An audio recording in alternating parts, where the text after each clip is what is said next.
is up, everyone? Hi, welcome to Life According to Nikki. Oh, guys, got so many things on my mind, so many things I would love to talk to you about. So let's just jump right in. Are we kidding?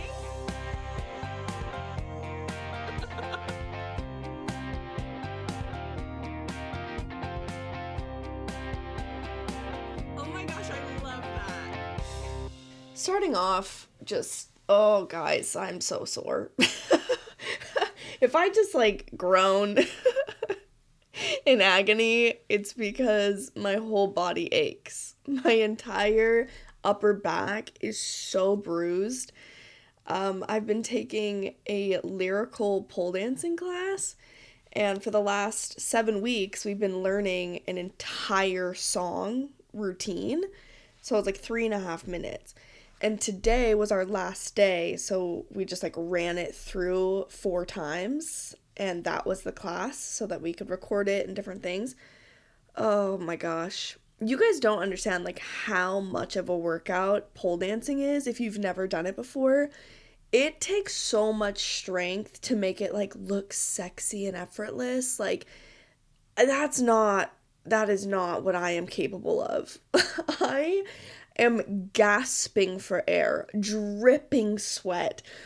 I am just about to pass out or throw up or both. I literally was so freaking nauseous. By the end of class, I was like, I should not have eaten before this because it is such a hard workout. I wish I should have taken a video of after the routine was finished, when the last notes play and the music stops. Every single one of us in there are just heaving. We are deep Lamaze breathing. I'm on the floor. I can't even stand up anymore because I'm so tired. Doing 3.5 minutes of choreography is so hard as a grown woman.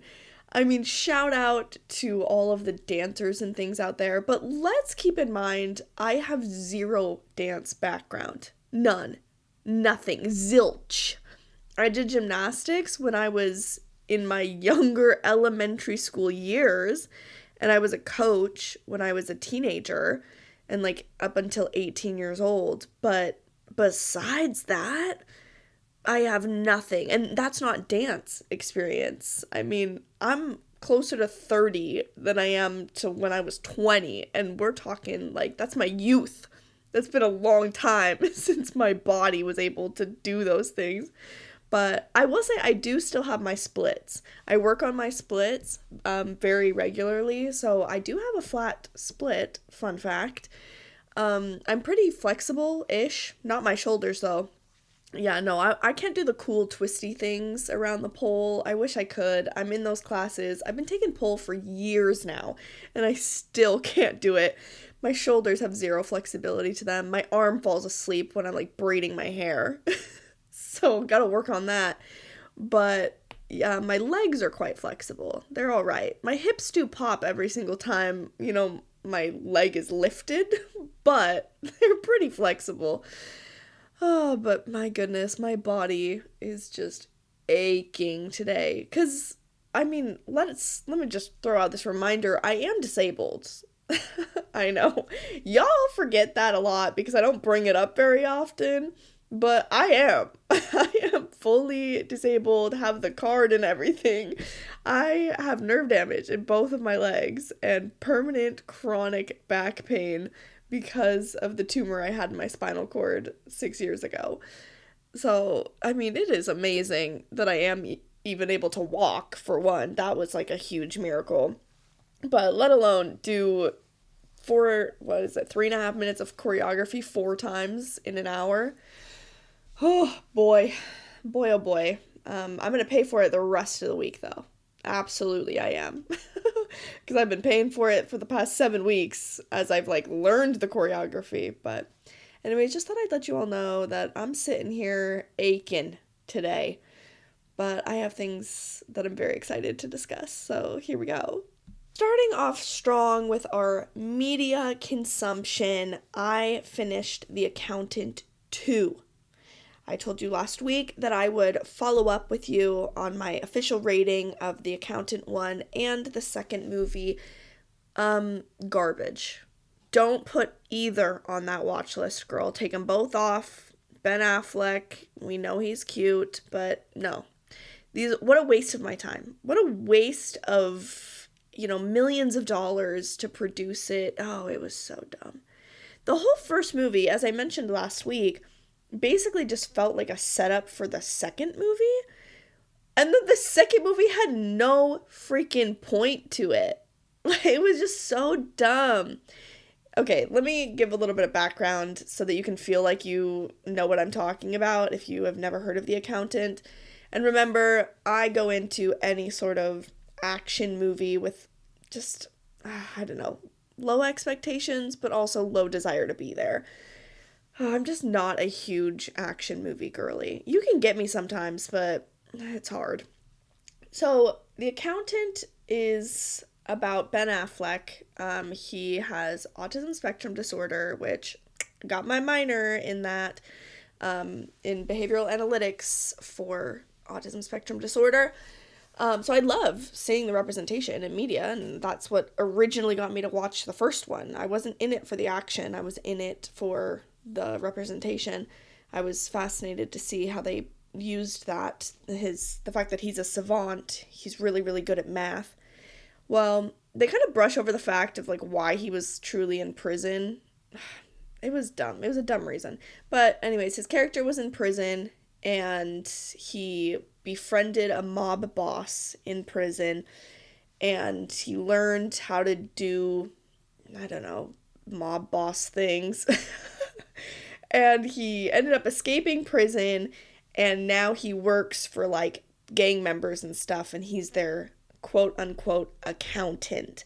So he, does the books for them and helps them launder money. But he also helps the feds. He feeds them tips to get really bad guys. And he's an assassin. And his job is kind of elusive, and I don't quite understand it. I've watched 2 movies now, and I'm like, is he a good guy? I don't know.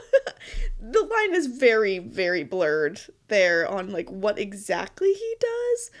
But he does work for really bad people, and he kills a lot, because you find out in the first movie that his dad was in the military, real mean man, and he trained both him and his older brother in, combat and how to kill, basically raising them to be these assassins.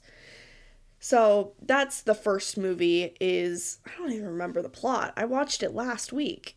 That's how just dumb they are. They just leave the memory so quickly. I don't remember the whole plot. Anna Kendrick's in it. Oh, okay. I remember he does an audit for a big company, finds out that someone's been stealing money, and then a target is put on Anna Kendrick, and he kind of sort of falls for her in his way, and he tries to protect her throughout the movie, and eventually he meets up with his brother, who he hasn't seen in years, but they trained to be assassins together, so they really trauma bonded in those years. And he meets up with his brother. His brother is supposed to kill him, but he spares his life, and they're like, "What up, bro?" And in the end of the first movie, Ben Affleck tells his brother that he'll call him. He's like, "Okay, we'll meet up." And that's where we end. So it kind of leads you to believe that now these 2 assassin brothers are going to team up and do something cool and awesome in the second movie. And the second movie, the cover of it, has both of them on the cover with guns. So, that's it. Everything leads you to believe this one thing. We enter into the second movie, and the plot was just a little weird and dumb from the beginning. You have this missing family, and people are getting killed. It's just confusing. These movies don't have clear plot lines. I'm like, can someone please break this down for me? It's just, what's the point? What do we care? Why are we here? And then in between all of the talk of, we need to find these people, there's just so many people being killed. It's just okay, so much violence that I'm not really down for, but there I was. Well, anyways, the brothers end up getting back together, but apparently they haven't seen each other in 8 years because Ben Affleck's character, when he said he'd call, he never did, and that really upset his brother. But anyways, they team up to find this missing woman and her son. Turns out the woman, she ended up getting in a car accident or beaten or something, and she has no memory, and she developed sudden savant syndrome, which is basically how they explained it in the movie. I don't know if this is a real thing. I'm sure it is, where like if someone has a traumatic brain injury and then they wake up, and if they've never been able to play the piano before, but they wake up, having a traumatic brain injury, and all of a sudden they can like learn super immaculate, crazy difficult piano pieces in like a day. I feel like I could believe that. Like the parts of our brain, that are wired, you could somehow knock it and something will work better and you have no memories. I don't know. That feels believable to me. Am I going to Google and fact check? No. But I'll believe it, sure. Anyways, she develops this savant syndrome and she becomes very violent and she becomes an assassin. And somehow she has a son that's also autistic and they're trying to find the son. The point is, you see how dumb this plot is, like, just from me trying to explain it? You see how it's not making any sense to you, and you're like, girl, get to the point? Yeah, that was me watching it. I was like, excuse me? Can someone please just make it end? Can someone just give me back 2.5 hours? Because what a waste. Oh my gosh. In the end, they rescue the boy. Does the mom die? I don't even remember. I watched it last night and I think the mom died. Yeah. She doesn't even get reunited with her son, the assassin. There was no romantic element at all to keep me intrigued even a little bit. I mean, I was on my phone near the end, which I'm never on my phone when I'm watching a movie. I'm locked in. But I did end up finishing it. I didn't skip anything. So I guess I get some points for that. But overall, just a waste of time. Not even from an entertaining standpoint. I can't stand behind this movie in any capacity. Don't watch it. Don't watch it. I think everything in my summary should be enough to dissuade you from turning this on. Okay, if you see it on Amazon Prime, scroll past. Personal rating, 4 out of 10. Just the first one, I'll give like a 5 out of 10. It was okay. Second one, I'll give 3 out of 10. So for a combined score of 4 out of 10. Public, I'll go 6 for the first one and 5 for the second one. So 5.5 combined public score is what I'm going with. I'm not going to justify that anymore. That is my final verdict on The Accountant 1 and 2. Yeah, no, not worth it. Not worth it. One more thing I gotta say about this. It almost felt like it was a slightly different character that Ben Affleck was playing in this second one. Maybe it has been 8 years since the first one came out. I don't know. But it felt weird. Like, it didn't feel like the same character that he played in the first one. It felt like he was almost playing it up in this second one, so it didn't feel consistent. Or maybe it just felt that way to me because I watched them basically back to back, with only a few days in between. So maybe to someone who watched the first one 8 years ago or whenever it came out, and now they're watching the second one, maybe it feels the same, but it was almost like he did a different take on the character. Like, he was like, you know what, I'm gonna make him more, I don't know. It felt different. I don't even know how to describe it, but his speaking pattern, the way that he was, felt different than in the first one. So, yeah, take that off the list. To follow up with last week's episode and the Zodiac Academy situation, I know you've probably just been dying for an update on that. I've decided to discontinue. I'm almost done with book 4. I actually recorded last week's episode yesterday.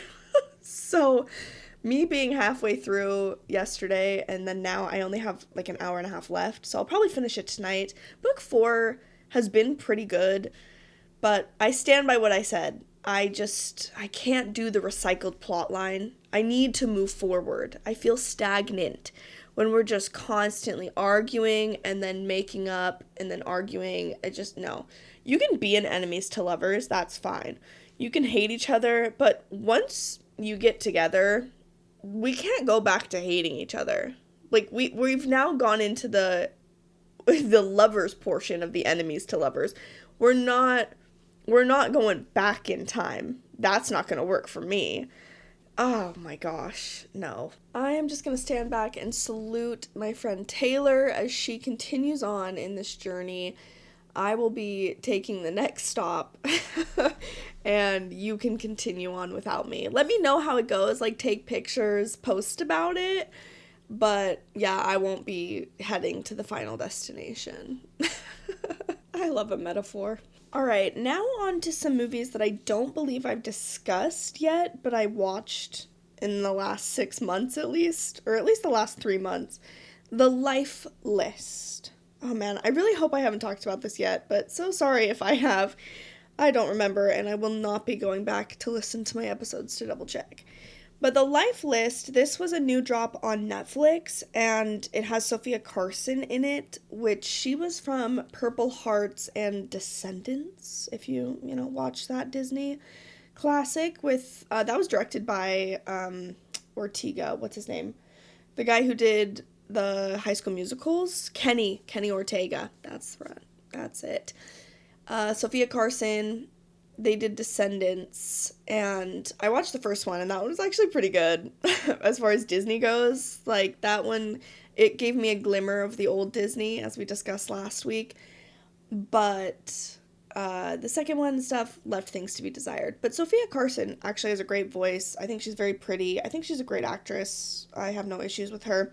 And it also had the guy, Kyle Allen, who, he has been in quite a few things that I've really enjoyed. There's a movie called The Map of Tiny Perfect Things. I really like that movie. I don't think it's for everybody, as with so many things. That one is definitely a COVID vibe. I think it was filmed during COVID because it's really only in one location. It's really just about these two people. So Kyle, who's a really good looking guy, and then this girl, oh shoot, I don't remember her name, but they're in a Groundhog Day situation where every single day is the same. So they're the only two that are experiencing this. And it's actually so beautiful. I really like the core message of the movie is they go on this quest to find all of the tiny perfect moments that occur in that singular day that they continue to relive, rather than being upset or frustrated at the fact that they're stuck in this eternal loop. They look for all of these beautiful moments that are intermixed throughout that day. It's really great. I thoroughly enjoyed it, and I get a little emotional at the ending. I think it's really beautiful. So a map of tiny perfect things is, I would say, if you're just kind of in a moody mood, it's like raining outside, maybe you're on your period, you want something romantic, but you also want something that will make you feel something, maybe an indie film with a message, that's a great one. It's not incredible, but I thoroughly enjoyed it. It's very slow, as with all of my, favorite movies. The ones that I really, really like, almost all of them are really slow. That's not always the case, but if they're an indie film, I like slow indie films. I don't mind them in the slightest. I like the journey that I go on. So, A Map of Tiny Perfect Things, that's on Amazon Prime. I don't think I've rated it here before. I would give it, on my scale, a solid 7 out of 10. Public, I would probably do a 5.5, just because of the slowness. I don't think it's for everybody, but I really enjoy it. So he's in that. He's the main guy in that movie. He plays Romeo in one of my absolute favorite movies, Rosalind. You guys know I've talked about Rosalind before. What a solid, solid rom-com. A modern, funny, fantastic rom-com. I absolutely love Rosalind. It brings a smile to my face even thinking about it. I think at this point I've seen it at least 10 times. At least. It used to be on Hulu. I believe now it's on Amazon Prime because it was exclusively on Hulu when it was dropped, but I think it switched. But he plays Romeo on Rosalind. I won't go into depth of what that movie's about because I know for sure I've talked about it on another episode. But he is also the main guy in The Life List. So you have Sophia Carson and you have Kyle, and they play Alex and Brad. And Alex, her mother dies of cancer. I think it was cancer. She dies. It doesn't matter what it was from. She dies. But she made all of these videos before she died to give to Alex. So Alex has to do certain things. She has to accomplish things on this list that she had created when she was a teenager of things she wanted to do in her life. So each time that she accomplishes one of those tasks, then she is rewarded with another video that her mom made for her after she passed away. Now, there is another movie called The Ultimate Gift, and it is basically the exact same concept, except in my opinion, I think The Ultimate Gift is better. So I struggled with enjoying The Life List because I like The Ultimate Gift better, and it's the exact same concept. In The Ultimate Gift, you have this family and they're super, super rich and their dad dies, and you have, I think it's like 3 of his kids, and then he has like grandkids and stuff, and they all go to get this inheritance. And one of the grandsons, he is just this bum on a log, rich kid, but in order to get his inheritance, he has to complete these tasks, but he doesn't know what his inheritance will be. And he ends up, he has to make a friend, is one of the tasks. He has to come back with a true friend.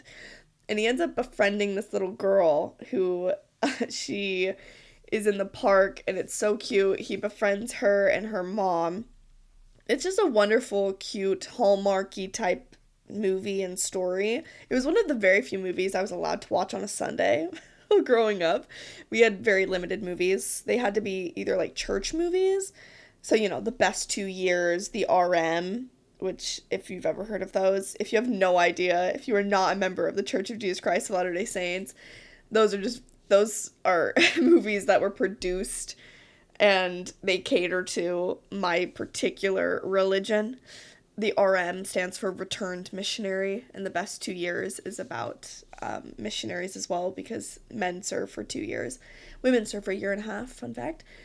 But anyways, I was allowed to watch those and like the Living Scriptures, VeggieTales, and movies with a wholesome plot to them. So The Ultimate Gift made the list. It's really well made. I really like that movie.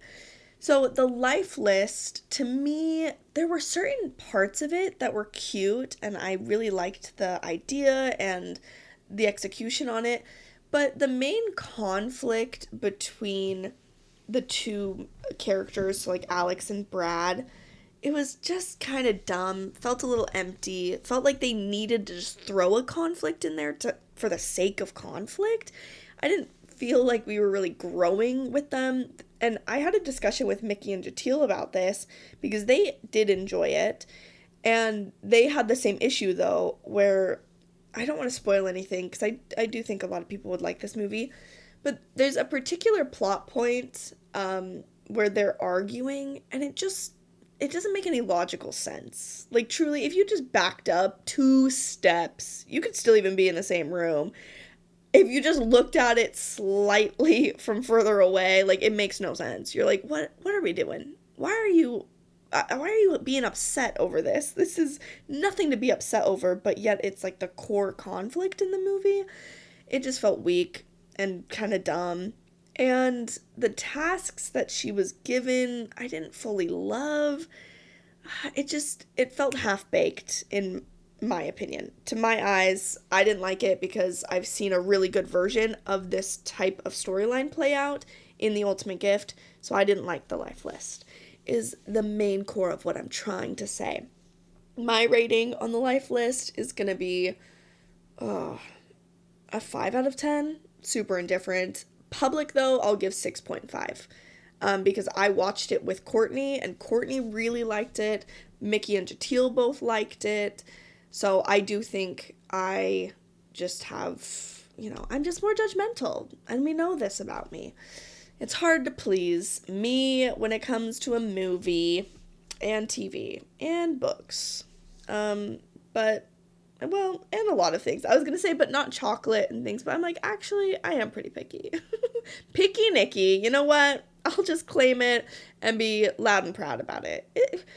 You know what? I don't need to like everything, okay? There's plenty of people for that. You guys that just are satisfied by anything, I'm happy for you. But we can't all be like that. And that doesn't make me a worse person that I know what I like and I'm vocal when I don't like something. Like, you don't have to like everything. So to all those out there who are also picky and everyone just makes you think that you are supposed to somehow feel bad about that, don't. Here I am to say, it's okay to be picky. It's okay. Especially when it doesn't matter. Like, me not enjoying a movie or TV show and stuff, in the grand scheme of things, it really doesn't matter that I'm picky about that. Alright? You just let me be picky. Alright, the last movie that I'm going to discuss in today's episode is going to be My Fault London. Okay. Now, you need to go in with the right mindset on this one, okay? It's real cheesy. It's real, it's cringe. But also, it kind of just, it hits in a way that other things can't. You know what I mean? Like, this one don't look too deep, alright? Because the plot itself, again, basic and dumb. Basic and dumb. It did watch like a book. I felt like this must be a novel, which I do believe it is. And I think it would be better in book form. See, this is the unfortunate part, is because I feel like as a book reader, it's like, oh, I want the movie to be just like the book. But sometimes it doesn't work that well. It doesn't translate to film, because in a book, you're able to have a lot of subplots that are really deep and enriched with characters and with plot, and it makes the twists and turns more fun. But in a movie, you don't have enough time to really go in depth in those subplots. So if you're going to add them to the movie, it makes them just feel more empty. So it was, as far as just like a regular movie goes, it was okay. But, there were 2 scenes in this movie that were 1000% written and directed by a woman. Alright, this was the female gaze to the umpth degree. And if you have seen it, you know exactly what I'm talking about. The closet scene and the pool scene, that was written by a woman. That 100% was written by a woman, filmed by a woman. Now, you do need to know that the love interests, they are step-siblings, okay? That seems to be more and more of a common trope. To me personally, it's not as weird. Here's why. I actually had a friend in school, in high school, and all growing up. She ended up marrying her stepbrother. So, when that plot point comes along, I'm like, well, that's kind of like my friend. They have multiple children now. So, I don't know, it doesn't really have the shock value for me, but it is weird. It is a little, it quirks the eyebrow, for sure. But seeing it play out literally in real life, it's not as weird, especially when the parents know about it. What's weird in this movie is that the parents didn't know about it. And that's what made it like, how are you guys not seeing that your kids are having a lot of chemistry across that breakfast table? A little too much, They're a little too close to each other. But hey, if you are just wanting A nice, chill, relaxing movie that is not that deep, somewhat entertaining, and if you're a little bit horny, honestly, My Fault London should go on the list. Take the gorge off, put on My Fault London. If you were a fan of The Summer I Turned Pretty, I think you'd enjoy this. I really do. So, on my own scale, okay, if we're just looking at it as a movie, it's gonna be a 5 out of 10. But for truly only those two scenes, the closet and the pool scene, honestly, 7.5. I would watch that again. I really would. I would. In the public, I'm gonna go 7. Just across the board, 7, solid. I think a lot of women are gonna like what this movie has. And I don't think people are that deep, truly. I think that they're just gonna find it entertaining, and the main leads are gorgeous. The girl, stunning. She is absolutely stunning. Yeah, so My Fault London. Go give that a shot. Now that we're over halfway through this episode, time to move on to the notes section of my phone. Let's pause, and you know what? Let's stop with the movies and the TV. Let's go on to something else. First up, they played bingo without the letters and only the numbers on gambling night. My accommodation has weekly formal dinners. They're like themed, you dress up for them. We wear robes like in Hogwarts. It's pretty dope. I'm telling you, I've always wanted the boarding school experience, and I'm getting it. Also, after watching Hogwarts and stuff, I was like, oh, I want that. And boom, here I am, wearing a robe once a week. Well, anyways, there was a gambling night, so it was a gambling theme. They had like poker tables, they had dice games, they had all sorts of stuff set up. And these dinners, they're candlelit dinners, and they're 3-course meals, catered, by the way. Super nice, like really good food, fantastic. There's a high table, literally like in Harry Potter. Like the high table walks in, and we all clap for them. They're all in robes. Like, it's so great. Oh, I love it. It's a little cultish, but you know, as we know, I'm down for something a little bit cultish. I am. I enjoy it. You know what? I don't mind it. I don't mind the like little bit of like forced community and forced activity. Yeah, you know what? I don't mind. To an extent. Well, on this gambling night, they had bingo cards on all of the tables for us to play bingo. Anyways, they put up the bingo, and it was an automated one, and they literally only called out the numbers. They just said like 56, 45, whatever. And I was like, have none of you people played bingo before? What do you mean? And people were getting it so quickly. The game ended in like 5 minutes. Well, of course it did, because you idiots, you didn't give out the letters. It's B30. I-49, O-17. Like, you could have the number 17 under the I in B-I-N-G-O, bingo, and you can't, like, you can't cross it out because it's under I, not under O. If they're calling O-17, you can't cross out just because you have the number 17 on your board. Like, have none of you played bingo? Oh my gosh, it was killing me. And they were going through the numbers so quickly. They were like 56, 42, blah, blah, blah. I was like, slow down. I can't look over my entire board.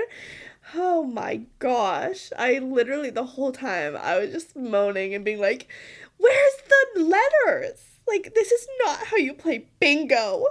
We play bingo right in the US. We take bingo very seriously. I used to play bingo. Once upon a time, I went to an old folks home when I was 14 years old, and I would go once a week on Thursdays, and I was the bingo caller at an old folks home. My grandma didn't live there. No one I knew lived there. I was just volunteering because, you know, I thought I would get a scholarship from it. And also I was like a really good person, so no, but I was mainly motivated by scholarships. But I really liked hanging out with old people. Like, they didn't bother me. I've never understood people that said, you know, old people scare them. I think the same about people who are scared of kids. Like, I just can't relate in those two areas. I can totally understand how, like, maybe it's just not your thing to, like, be around old people or be around kids, because that's how I feel around animals. Like, when I'm in a room with an animal and you're talking to the animal and making friends with it, I'm sitting there like, this is awkward for me and I feel uncomfortable. And maybe that's how you feel when, we're next to Margaret and in her walker. Like, I don't know. But I have no issue. I feel 100% comfortable and confident around a bunch of elderly people. And at 14 years old, I was in my absolute element. I don't know how else to say it. Like, I was having a great time. I was thriving. So yeah, they put me in charge of bingo on Thursdays, and I was the caller. And actually, funny thing about an old folks home, there's so much drama happening within those halls. I remember one time I went in and I was sitting there like getting ready, they're wheeling all the residents in. I'm saying hi. And they wheel one lady in and they put her at a table, and in comes another one that's like being pushed in her wheelchair, and they start like verbally berating each other, and it was like, if she's gonna sit at my table, then I want to leave. And the nurses were like, okay, Janet. And she was like, well, I didn't think you were gonna be here. Anyways, it was just like such an eye-opening thing for me as a 14-year-old to realize that even old people fight. I guess in my head, I just figured once you reach a certain age, like everything's serene. Like, what do you have to be upset about? If anything, that's so stupid and false because they're so set in their opinions. There's nothing that's going to change them. You must be in a constant state of irritation as an older person. But it was very funny to see the absolute hatred that some of these residents had towards each other. Like, they literally could not be in the same room together. Like, the nurses had to get between them. And I'm over there like, B49! And they're like, say that again louder. This is why I'm loud. No, actually, I've always been loud. This is why bingo calling was made for me, is because I am loud. I could really turn it up for all of them and their hearing aids. They loved me as their caller. It was such a good time. But for anybody that doesn't know, which apparently is everyone in the halls of my accommodation, bingo is played with the letters and the numbers. Okay, this next one is kind of bad. Okay, there was this guy in church, and he was speaking over the pulpit, and he was telling a story about his son. And this is an older gentleman, so his son's like a grown man, okay? I literally wrote, he was telling it so slowly. And I was like dying, sitting there in the pew. I mean, it was a fine story. It actually ended up being really sad in the end, which makes me feel bad about even saying this. But it took us 20 minutes to get to the end, so I don't feel completely bad. And so I said, it was a great story, but my gosh, bro, maybe it's just because I'm a fast talker, or now I have a shorter attention span because of TikTok and Reels and stuff, but I would have given up my left pinky toe to speed him up to 1.5 speed. Oh my gosh. I need to repent. I need to repent for that. It was actually genuinely sad because he did lose his son. It was a beautiful testimony about, how God is still there for us and, overcoming a lot. But getting to the main core of his story was a journey, to say the least. Okay, this next one, I was at the zoo, with Jatil and Mickey, as I talked about in the last episode. And there was a bird, a cockatiel, at this place, and it talked. Poor Mickey got her finger bit. It said, "Want to scratch?" And then she was like, "Yeah," because she used to have a bird. And she went to scratch it, and then it bit her, drawing blood. It was so sad. Well, anyways, this reminded me of a past roommate that I had who owned a bird. Once upon a time, folks, I lived with a bird. Can we believe? Yeah, here we go. Here's the story. Now, the thing is about this particular roommate, she was unbelievably nice. She was very, very kind. And we just, in general, know that I'm not into animals. So it's nothing against her. But she loved her bird. Her bird was her baby. Like, there's no ifs, ands, or buts about that. Like, that is her child. There was an entire Facebook group page created specifically for her bird, to the point that once upon a time she was working at, like, where she was a waitress, and she was serving this guy who had cockatiels on his shirt, and she was like, oh my gosh, I have one of those. And then he was like, wait, are you, fill in the blank of the bird's name, are you their owner? And she was like, yes. He followed her page. Like, her bird has a fan page. I think it might even be on Instagram. I don't know. I've never checked. But I do remember looking up the Facebook page, and it had a couple thousand followers, her little cockatiel. So she really loved this bird, posted about him, like, great. She wore this bird like it was a personal extension of her body. So anytime that she was home, the bird would be on her shoulder, and she would talk to it. And she also was a really, really good cook, and she would cook in the kitchen, but the bird would be on her shoulder while she was cooking. And I'm going to be honest, it really grossed me out because, like, the bird would poop. Like, the bird it would poop on the counter. And she would just, like, have it, like, kind of free roaming on the counter while she's cooking. And I was like, that cannot be good. Like, that is breaking so many health code violations. I know it is, but, like, it's her own, it's her own kitchen. It's the one we share. But, oh my gosh, that bird. I sanitize those counters so much. Well, anyways, this bird, she only taught it how to say a very, very limited amount of things. And I'm going to share with you what those things were. The first one was a little tune, a ditty, if you will. Went a little something like this. And by a little something like this, I mean this was the tune. It was do-do-do, do-do-do-do-do-do, do-do-do, do-do-do-do-do-do. Just imagine that repeated over and over. There's no variation. It was just that little snippet. All right? Then she would always, when it was on her shoulder, she would go, cute, cute, cute, cute, cute, cute, and then kiss it. So saying cute multiple times, just like that. Cute, cute, cute, cute, cute, cute. And then she would go, mwah, and she would kiss it on the beak. And, the bird would, like, bend down so she could kiss it. The third thing that she taught it was she would always say, good boy, good boy. And it was just those sayings. I think there might have been one more that I'm forgetting, but those were the core, was just those three things. The little tune, cute, cute, cute, cute, good boy. That was the majority of what this bird knew. Well, the thing about these birds that I didn't know is they just repeat what they know over and over and over and over again. They never shut up.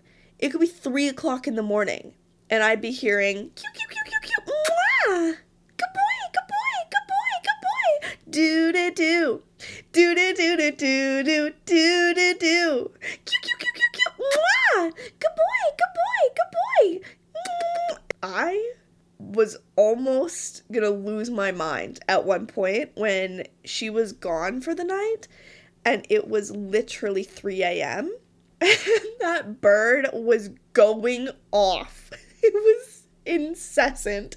It was so terrible, and it was just those three things over and over and over again in its little bird voice. And I was living with Nicole at the time.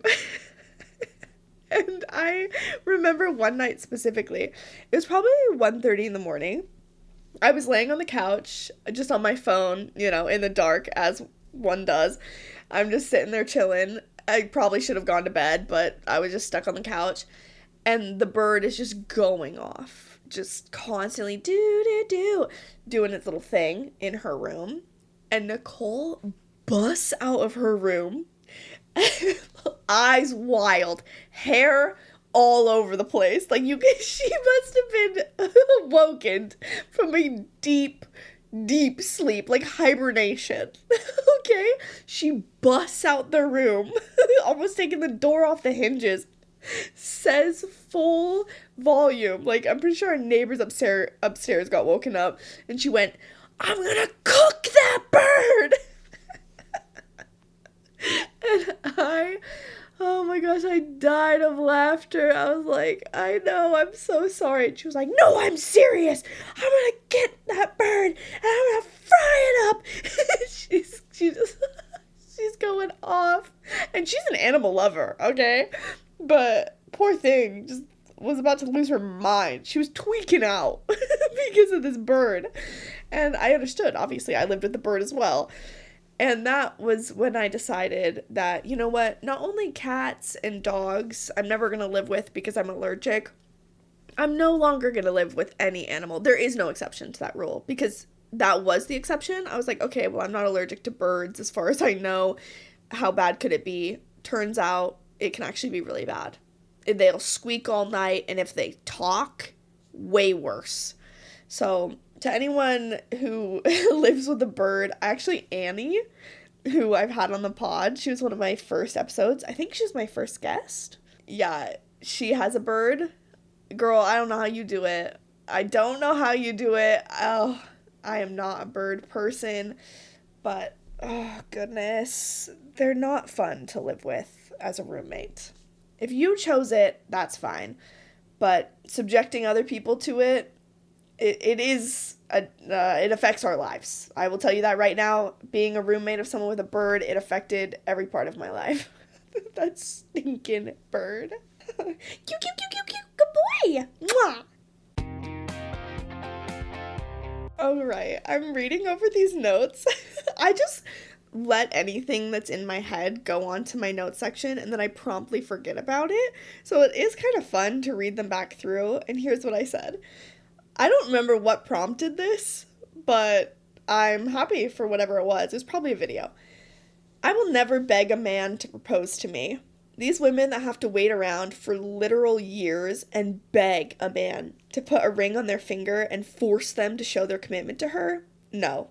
I want a wholehearted commitment to be freely and eagerly shown to me. I'm not begging any man to ever care about me. I'm not that hard to love, so if it's hard for you, then you're not my partner. And you know what? I think I said all I needed to say right there. Amen, hallelujah, I agree with myself. You know what? I think we are going to end on this idea, though. I was in a conversation just the other day, actually, with a guy, and I don't remember what we were talking about, but at one point in it, I had just said, like, oh yeah, well, like, I'm a very likable person. And then he came back with, oh, and very humble, too. And I was like, no, like, I mean, no, I'm not very humble. But I was like, no, like, I don't think there's anything wrong with knowing that you're likable and knowing that you can make friends.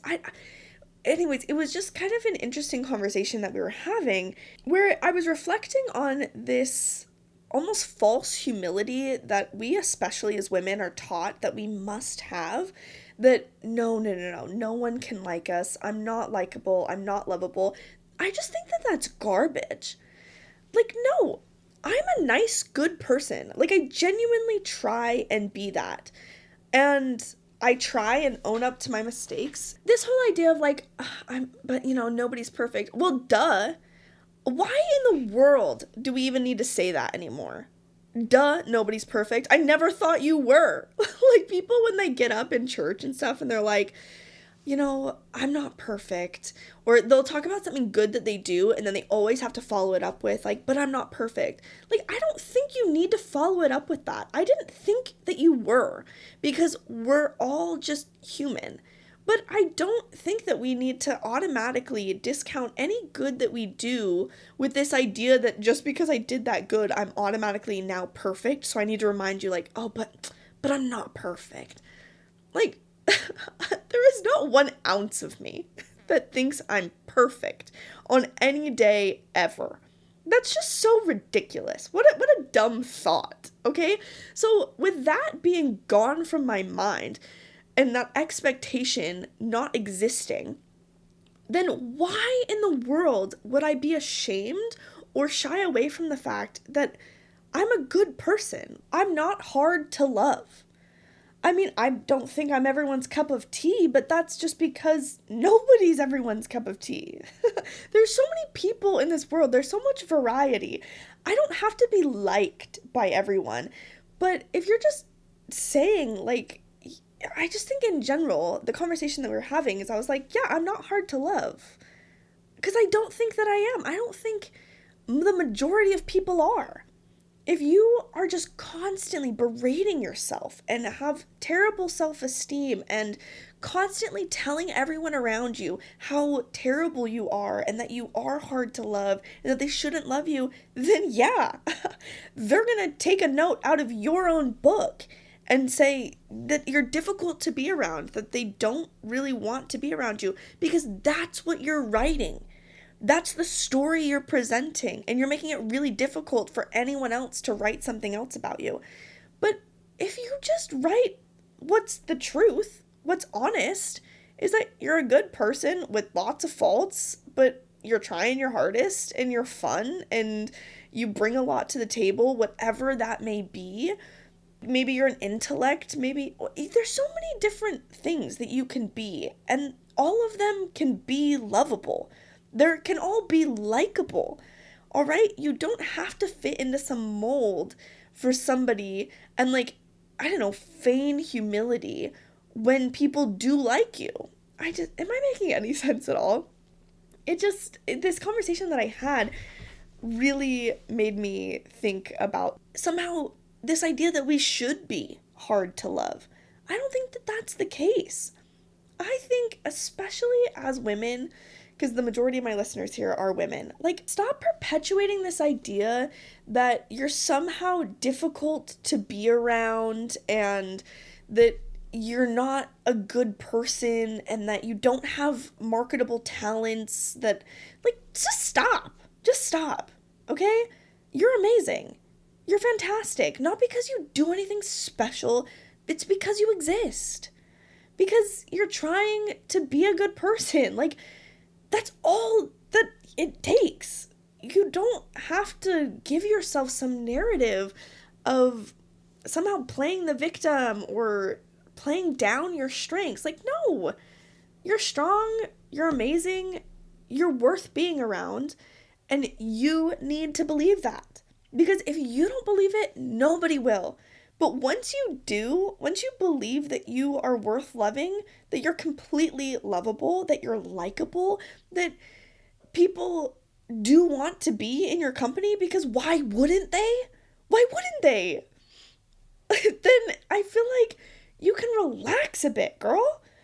It's not that difficult. We don't have to just constantly pretend like we're supposed to be some burden on everyone around us. Because we're not. You can like the things you like and hate the things you hate, and that's okay. It doesn't make you less lovable. I am very picky. I am very high maintenance in certain aspects of my life, okay? I am very loud, and I say a lot of things that are just out of pocket, and all of that's true. All of that's true. But I still believe that I am very lovable, because why wouldn't I be? Why wouldn't I be? I don't know. I don't think it's that hard. I don't think it's some giant thing that we have to jump a mile to achieve. I think it's actually one step away. Like, liking yourself, loving yourself, and then, like, boom. That's all it takes. Is everything that you think makes you weak or dumb or stupid or not interesting or whatever, that's not true. You are interesting. I don't care what you say. Like, your talents, your abilities, your words that you have to say to other people, the things you have to share are worth sharing. They're worth giving to other people. And you have enough value and worth in yourself to take from others too. You shouldn't just have to give everything. Like, you should be able to take happiness and friendship and compliments and all of these things in. Because you deserve it because you give all of those things right back out. Like, oh my gosh. I know I'm probably not making any sense on this rant right now, but this idea that women have that somehow we're unlovable or that we're just too difficult or too much or whatever. Stop telling yourself that story. Rewrite it. Rewrite it. I'm so sick of hearing it. I mean, honest to goodness, you're worth being around. You are worth people's attention and time and sacrifice and kindness and love. You're worth it. You are, because you exist. You don't have to earn it. You just have it. And I don't think that we need to be ashamed of that. In fact, I don't think my Heavenly Mother is. In fact, there's not one part of me that thinks that my Heavenly Mother is ashamed of her power and her beauty and her kindness and anything. No, she, I'm sure, has millions of friends, all right? Because she's worth being friends with. So if you just take a quick second to look internally and like yourself and love yourself, then I think you're going to find that it's a lot easier to believe that other people can like and love you too. But if you can't even do that for yourself, if you can't even just sit with yourself and be okay with who you are and believe that you just deserve every good thing that you get in life, that somehow you don't deserve it for whatever reason you've told yourself, like, babe, start there. Because you do deserve all the goodness in the world. Because why wouldn't you? Why wouldn't you deserve it? What have you done? Maybe you've done some terrible thing. I don't care. Like, have you murdered someone? Even then, I don't know, what was your justification? The point is, you are worth being around. And I think we need to be more like in the Barbie movie when she accepts the award and she's like, thank you, I worked really hard for this. Like, I deserve this. I think that that would actually do us some real good, especially as women in this world right now. Just, yeah, sitting at a table and saying like, oh yeah, these are my friends. And then I really wish I could remember how we got in that conversation, but I was like, well, yeah, like I have a lot of friends because I'm very likable. And it was immediately taken as like, well, you can't say that. You can't call it out and say that you're likable. You have to pretend like somehow you're not likable. You have to be humble. I think humility in general, we've painted it in such a weird way that somehow humility means not talking about our strengths in any capacity and pretending that we're weaker than we are. I don't think that that's what humility is in any capacity. Do I also think that I am the true definition of humble? No. But but I don't think I'm nearly as prideful as we love to paint it out to be, as if you say anything positive about yourself, you're instantly prideful. That's not true either. No, I am working on owning just my worth. Just seeing it and voicing it and allowing other people a chance to do the same. Because when I say something like that, when I say like, I'm not hard to love, and some girl sitting next to me who thinks that she is, hears me say that with full confidence because I believe it. I am not hard to love. Yes, I'm single and no one has, really come to me yet and told me that they love me and that they want me. That doesn't mean that I'm unlovable or that someone couldn't want me. That's not even a question in my mind. Like, no. I think timing matters, and there's so many bigger things at play in my life that God's got me that, you know what, it doesn't affect my worth as a person. Having someone, not having someone, having money, not having money, none of that affects it because I exist. So therefore, I have worth. That should be enough, because if it's enough for God, the maker of this universe, then it sure as heck better be enough for another imperfect soul down the street, alright? You don't have to like me. That's not what I'm saying. I'm not saying I'm for everyone. That's already been established. I just think that we need to have a little bit more Self-worth is really what I'm trying to get at, okay? We need to believe that we're lovable, because if you know that deeply, then you're not going to accept dumb behavior from people who don't respect you, that will never respect you. Like, women, girls, we gotta stop. We gotta stop accepting behavior that is unacceptable. Because the only way that men in general and other women who attack women, the only way that it's gonna stop is if we no longer allow for that to occur. Because we say, no, I'm cutting you out. Like, I'm not gonna date you. I'm not gonna give you my time. Because I know my worth. So I deserve to be respected. I'm going to respect you, and I'm not going to take your crap.